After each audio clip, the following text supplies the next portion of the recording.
I'm with grounds crew, invasive clearing, and basically in our crew we're, cleaning out the pathway so, the visitors and everybody else can see where they're going.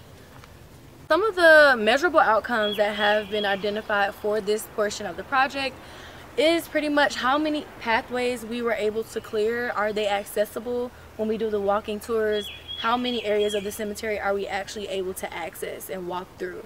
Also, some of the graves that have been marked and are identifiable, historic Athenians, how many of those that are listed in the master plan, that are listed in the history of Gospel Pilgrim, are we able to now see now that the overgrowth has been cleared and that the roadways are also cleared? Also, how much we are able to share knowledge, how many people actually come to this event, how many people engage with posts on social media. Were we able to actually raise awareness of the Gospel Pilgrim Cemetery? The goals for this project was mainly to get it looking nice again, to looking beautiful out here for the people. The tools that we used so far was provided by Jim Ferguson and Mel Davis, Community Services.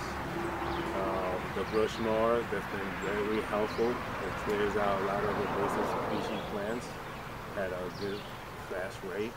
We use loppers, hand saws, plenty of gasoline for the machinery.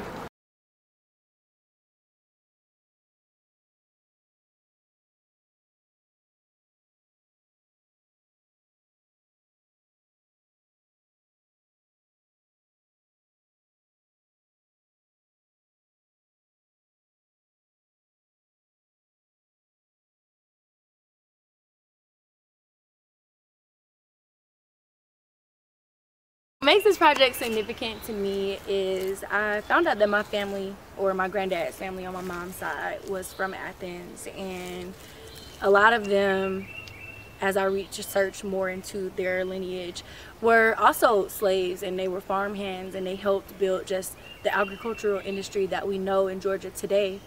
And they moved to Atlanta. So for me, it's more so about learning about my history and where my family is from, and also other Athenians who came from this area who've also made an impact on the state and the way Georgia is today.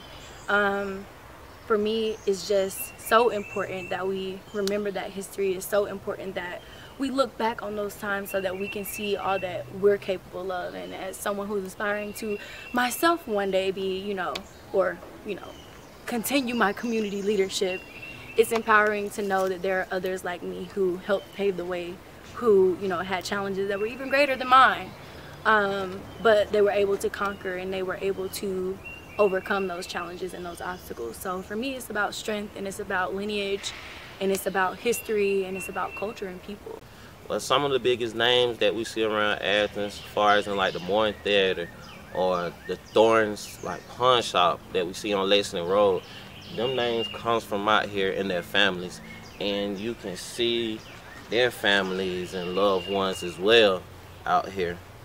Being a black male in the black community in Athens, just to know that we have leaders like this and military vets, people that was in real leadership back in the day, in the 1800s, in the 1900s, this is special. Good morning. Welcome to the Gospel Pilgrim Cemetery. It was established in 1882 by black Americans, formerly free slaves for the emancipation of the Civil War. Right here on our right, we have William May Pleasure. He was one of the earliest burials. He was a politician, a community leader, and a lawyer, born in 1852.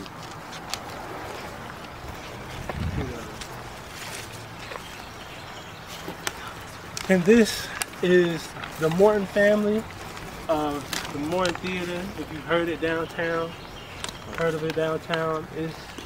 Mr. Morton is one of the richest black men in the 1900s. Where I'm at, Jesus? Oh, yeah. He was born in Athens in 1856 and was the son of a slave mother and a prominent white landowner until emancipation. Over here to our left, on this trail that was covered, that we cut out just a week ago, we have the Smith family.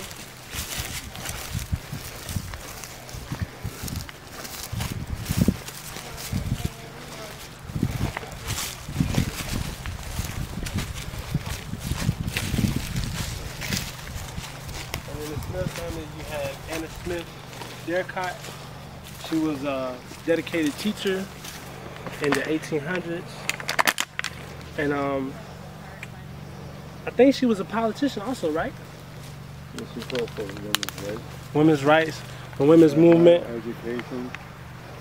Another pivotal pioneer of the black movement, and this is Madison Davis. He was also one of the first political representatives for the black community, for the black people of Athens. He was actually technically born in 1833, but he actually was a slave first and was freed from the Hodgins family and became a politician after that. What makes this project significant to me is just giving back to my Athens community and just coming out here and clearing these graves so people just won't be forgotten forever and these graves just don't fall apart.